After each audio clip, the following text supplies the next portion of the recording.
যুদ্ধের পরে কোরআন নাজিল হয়েছে, কি বলবেন এই যে অসীম সরকারের মন্তব্য? অসীম সরকার যেটা বলছে সেটা ওর নিজের কাল্পনিকভাবে বলছে। এটা কোনো আমাদের কোরআন শরীফের একটা কোনো আয়াত ভুল দেখাতে পারবে না। ও বিজেপির টানেলটাই খারাপ, বিজেপির জন্মইটা খারাপ। যে থেকে বিজেপি জন্মেছে এই আমাদের ভারতবর্ষে, ওরা শুধু মারবো কাটবো। যে মুসলমান নাকি বলেছে যে হাদিস কোরআন আছে বলে মানে করলে তোমার ওই ধর্ষণ। ধর্ষণ করলে নাকি জায়েজ আছে। তো আমাদের রাজ্যের সরকার কি করছে? রাজ্য সরকার কেন ওকে অ্যারেস্ট করলে না?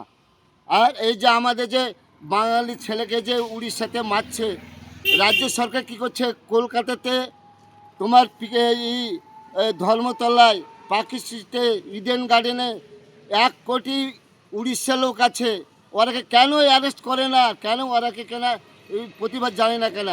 সব প্রতিবাদ জানুক, এইসব রাজ্য সরকারি চাল। এই যে সব মারছে সে লোকগুলোকে, এই রাজ্য সরকারই মারাইছে।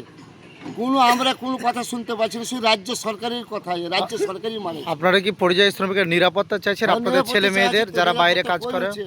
আমাদের তো নিরাপত্তা দিচ্ছে না। এই রাজ্য সরকারের চালিয়ে যে মুসলমানকে মারুক, মুসলমান আমার কাছে আসবে, আমার পাত তলে আমার ভালো হবে। কই আমাদের এখানে যে তাপবিদ্যুৎ কেন্দ্রে আছে, উড়িষ্যার লোক 15,000 আছে। কই এখানে তো একটা ধর্মঘাট করে ওরাকে চমকানো ধমকানো হয় না? আমাদের একদম। দেশে আমাদের বুকের উপরে ওরা ইনকাম করে খাচ্ছে। তারা নিরাপত্তায় আছে। হ্যাঁ, তারা নিরাপত্তায় আছে।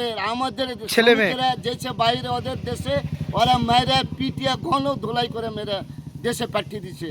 এসব রাজ্য সরকারের চাল, এ কোনো ব্যাপার না, সব রাজ্য সরকারের চাল।